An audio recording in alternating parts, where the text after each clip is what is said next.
guys, what's up? It's Kim Ray and you're watching Kim Ray Music TV, and this is your Real Housewives of Atlanta review for the week, season 11, episode number 4. So the Soul Train Awards came on tonight at the same exact time, so I am going to be reviewing them, but I got to catch the rerun of it at 9:30. Record this review now. It's a crazy night tonight. Hopefully I can get both videos up. Y'all pray for me. If you're new here, make sure you subscribe to my channel, like the video, share the video, follow me on Twitter and Instagram at Kim Ray Music TV, and comment down below as we move through this review. So without further ado, let's get into this review. Notice the opening was a little different this time. I don't know if it was different this time or I just caught it this time. Portia was at the end, Shamari and Eva were included in the middle part. I don't know what's going on. So Kandi and Todd are meeting with Dr. Jackie, y'all. Remember, they were entertaining the idea of having more children. My Twitter's going up. Of having more children because they have 2 embryos or eggs left over and they don't want them to go to waste. You know, they don't want to leave them by themselves or something like that. So they're talking with Dr. Jackie about some options and they get on the surrogate conversation. Kandi is thinking that a surrogate costs about $30,000. Jackie's like, girl, a surrogate is gonna cost somewhere between $90,000 and $130,000, and they're talking about doing 2 because they have 2 eggs, so that'd be at the max $130,000 a piece. Now we know Kandi got it, okay, but you know, if they want to spend that much money on just having a child, no, I don't think so. So in the end of this conversation, you know, it's a very weird conversation because a lot of the celebrities do it. We know that Kim Kardashian West and Kanye did it with their last child, Chicago, and Gabrielle Union and Dwayne Wade just did it with their child, and so it's a very common thing with celebrities, but we don't know if Kandi wants to go this route. You know, I also know a lot of people just ask a friend or family member to do it, you know, so that they know that it's someone close to them. But you know, I just always worry, like, how do you not get close to the child? Like, how do you just have a child for the check? You know, when they turn 16, are you there at the birthday party? Like, how does that work? Do you just have the child and walk away? I don't know. So they have a lot to think about. I think they are gonna go the surrogate route because it's not anything that Kandi can't do or Todd can't do. You know, they have the funds. Eva is meeting up with her boo at the cigar lounge. It is the middle of the day. They having bourbon and Moscow mules and cigars, honey, because Eva is used to LA where the weed is legal, and you know, now she's in Atlanta where you could go for sure go to jail for having a joint. So they are smoking and, you know, having a cocktail and discussing the wedding.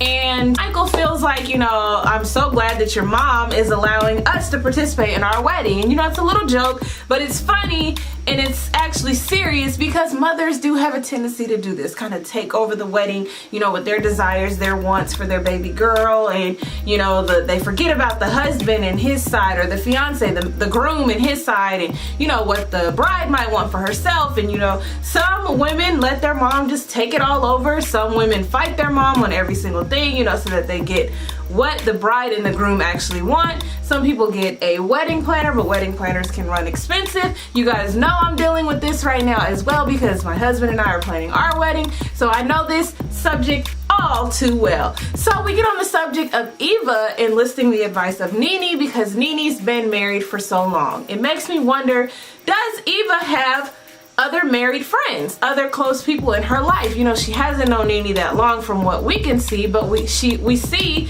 that she asked Nene to do the toast at her wedding reception. So I mean, Nene describes it as her asking her to be in her wedding. She just asked her to do the toast, so I don't know, you know, it's semantics, but I just thought that was kind of weird. Did y'all think that was weird? So I just thought it was weird that she enlists the help of Nene. You know, she is a great role model to have on the show, but I do notice that all the new girls try to get close to Nene first. I don't know what that's about. But anyway, moving on to Portia. Portia is having dinner with Dennis and his mama, y'all, and mama is grilling Mama Joy style, okay? First, Dennis is like, you know, my mom can be a little tough. She didn't like the last girlfriend, so just watch out. And Portia's like, you know, I can handle it. Nothing's gonna break us up, baby. And so they meet up, they get together, and the mom seems really nice, really loving, joyous, you know, laughing and everything. But then as the conversation gets serious, you know, the mom asks, are y'all moving towards the altar? And everything kind of, you know, fizzles on down. And so the mom asks about prenups. And I was was like, oh, Mom, you just gonna ask just like that? And so she didn't really seem too impressed with Portia at this point. Portia said that they have spoken about prenups, and you know, she would like one and he would like one, so they're on the same page with that. But you can just tell that, you know, the mom has seen a few of them. She's very concerned about the well-being of her son, you know, naturally. But at the same time, I couldn't really figure out if she liked Portia. You know, Portia got her a gift. She got her the Louis wallet. You know, she couldn't figure out what to get his mom. So even getting her that was a nice gesture. So I don't know. We gonna see how this goes. But the dinner wasn't all that bad to me. They're saying, you know, they were saying that they were in love already. And the mom, that's when she kind of got real serious and was like, y'all in love already? And so are y'all moving towards the altar? Okay, skirt, hold up. We need prenups. We need to know what the hell is going on. Are you serious about her? And you know, Portia almost getting wine on her dress. It was a whole lot going on. I said that all out of sequence, but it was just a normal conversation with the mom. The moms are always like that. All right, so Cynthia is so giddy off of this new guy. She is outside talking to him on the lanai, y'all, on the phone, or the porch with her new boo that she's been with for 3 whole months and she's already in love with, and talking about the Bailey Q. Y'all know that she's having a little barbecue, inviting all the girls over, having some games and drinks, allowing everyone to bring a +1. This is a recipe for a disaster, but she's talking to her boo, and she's just laughing and giggling, and they do her confessional. She's FaceTiming him, and she gets the soft voice on, and she's like, okay, baby, love you. Like, all of that, I was just like, aren't we a little too old for this? I don't know. Do we think that it's a genuine relationship, a genuine connection going on? She even has a hashtag #CHill on Instagram. Like, 3 months? I don't know, child. I do not know. Shamari is out with her mother-in-law, and she is rocking the natural hair, and I said, this is the first time. Now, I know it's probably a piece.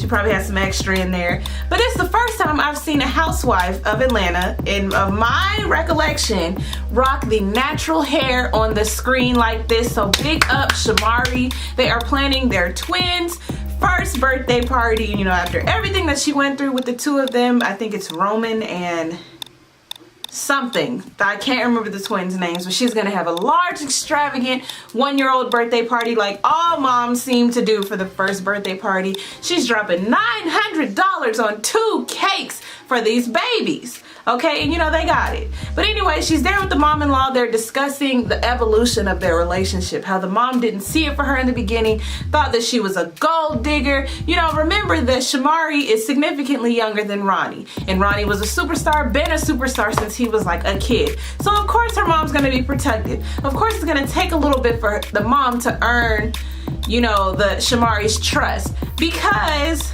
her son's been famous forever in my Cardi B voice. But they're just talking about how tough she was before and how she'd send a Christmas card and they didn't even include her in it. But you guys know this is how the mothers are. They're very protective of their son. Shamari lets her mother-in-law in on a little secret and tells her that they did have an open relationship at one time in the marriage for a full 1.5 years.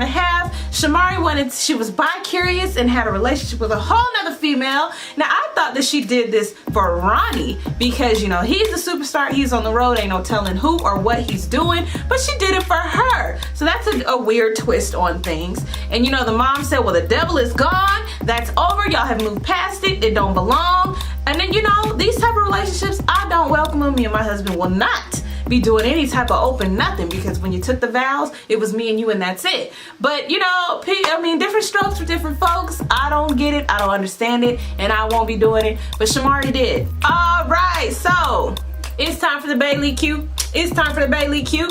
It's time for the Bailey, time for the Bailey, time for the Bailey Q. The ladies are all bringing their homemade / picked up from Publix dishes to come together with their +1s at the Bailey estate, the Lake Bailey, okay? And the ladies have not been, as a collective, to Cynthia's place yet. So this would be nice for her to show off her place and where she stays and get all the ladies there and eat. Portia's man, Dennis, has sent an abundance of food, okay? Hot hot dogs, sausages, wieners, footlongs, fried Oreos, it all, baked beans, all of it, and my mouth is just watering just thinking about all that food. And then each one of the ladies also brought, you know, Eva made a pineapple upside down cake on her own. Somebody else made some veggies, some type of medley. I think that was Shamari. Everybody made something or bought something. It wasn't like, you know, sometimes you have those parties. I've had plenty of things where people don't bring nothing but be ready to eat and take a plate home. Anyway, all the girls are arriving, but before all of the girls get there, it is Marlo, Mal, y'all know Cynthia's sister, Cynthia and Nene, and they sit down to kind of discuss things before all the ladies get there, because you know technically those are the closest girls to her. And so Cynthia is talking about, no, Nene is talking about Eva asking her to be in her wedding. Now Nene was giving us some belly and some under boob, and I was just like, okay Nene, I'm not mad at you, girl, I'm not mad.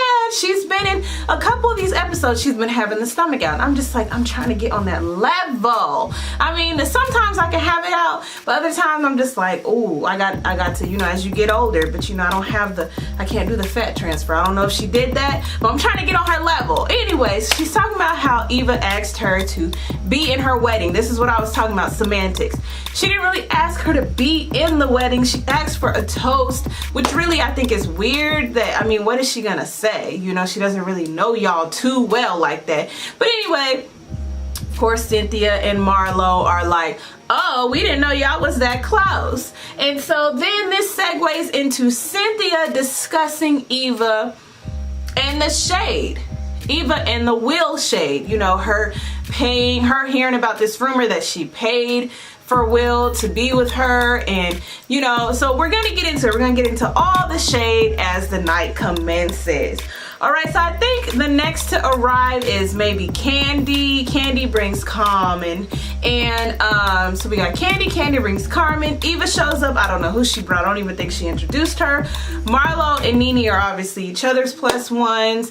Mal is Cynthia's plus one. Actually, Nene's plus one arrives in this matte looking, I don't know if it was a Rolls Royce or a Chrysler 300, I don't know what it was, but it was banging, baby, okay? And she gets out the car and she is real labels, honey, and she's very close to Nene. They paint that picture of her being very close to Nene, so let's pay attention to that, okay? They got the same birthday. She shops at Swagalicious very often, and so we're kind of looking, you know, Marlo is side-eyeing Tanya, I think it's Tanya, and you know, she seems jealous, a little molded, scratch the neck, like Rock says, and I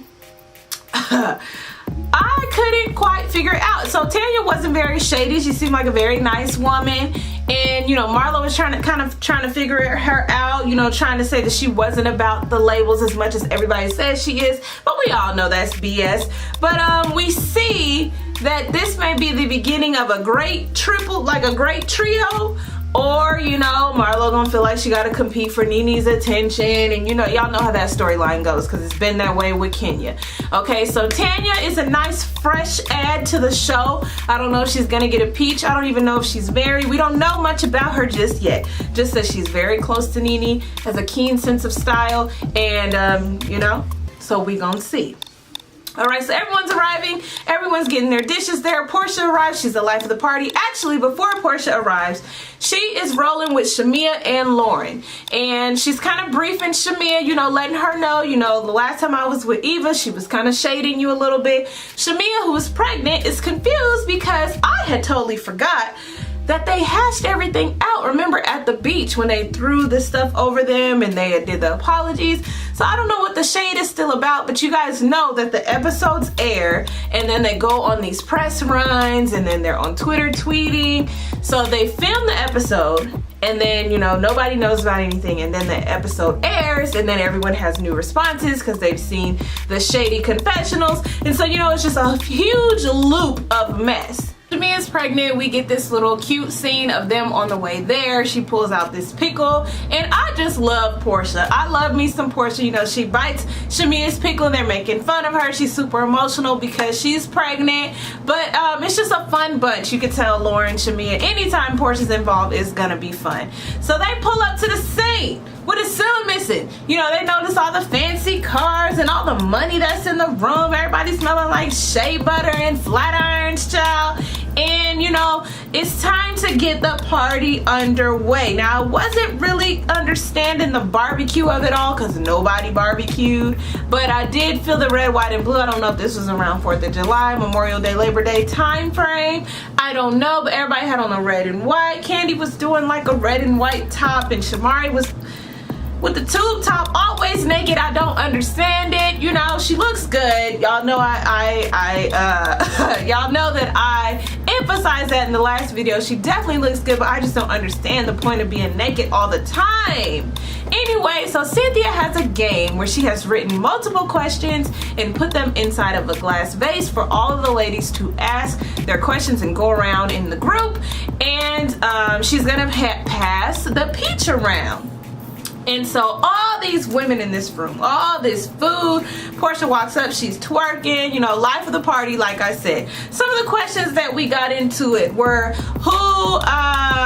who's the worst liar, or who lies the most? These were already shady questions off top. But Marlo gets the question, of course, and she says that Portia was the frequent liar, the frequent flyer, the frequent liar, but now Eva is. Well, Eva gets emotional, defensive, upset, offended, and Portia just kind of laughed it off. But you know, Eva got offended and she, well, when did I lie? As fabulous as I am, I need to know when I lied. And so of course, you know, these ladies are gonna call you out on it. And so Candy is kind of side-eyeing, you know, watching Eva, because Eva and Shamia are sitting next to each other.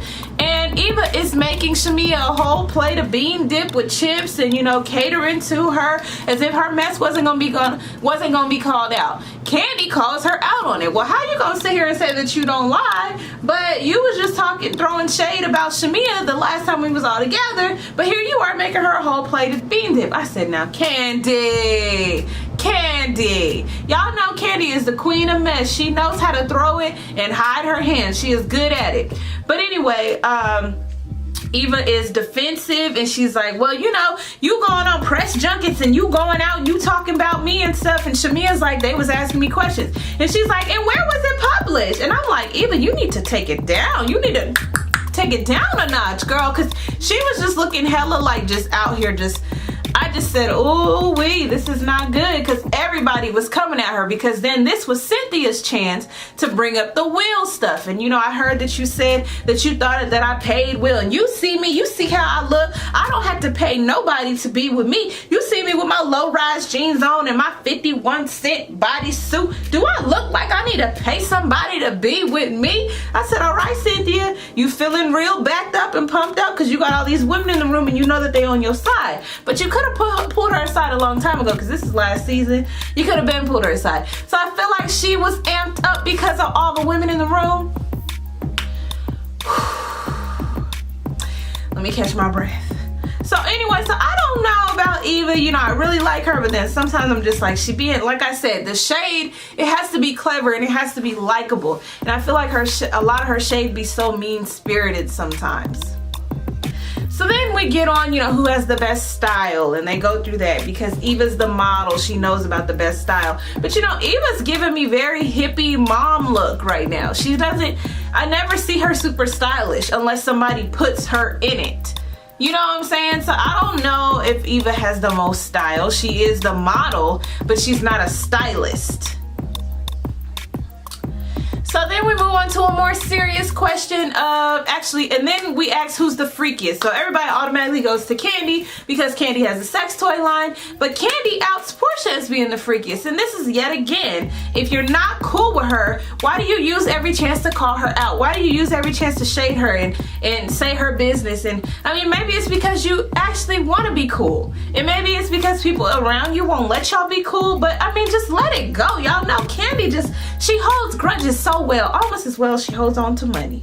But you know, just let it go. So we get on to the serious question of who has been in an open relationship. Now I do believe the producers wrote these questions because there's no way somebody would just ask this off top. I don't think. But Shamari stands up, body just all out, and says, it is me. I have been in an open relationship. You know, it lasted 2 years or a year. I was involved with 2 women. She's telling her confessional this, not the women. But I was involved with 2 different women. I was bi-curious. He was involved with probably about 10 women. And, you know, the grass wasn't greener on the other side. The ladies got all these questions, just like I would. Like, how did y'all, what were the rules? How could you, like, and how were y'all able to come back together? Y'all are lucky there were no children that came out of this. So her rule was that she couldn't be with anyone that was, like, better or had more than what he had to offer, basically. So she couldn't be with a dude. She had to be strictly with women.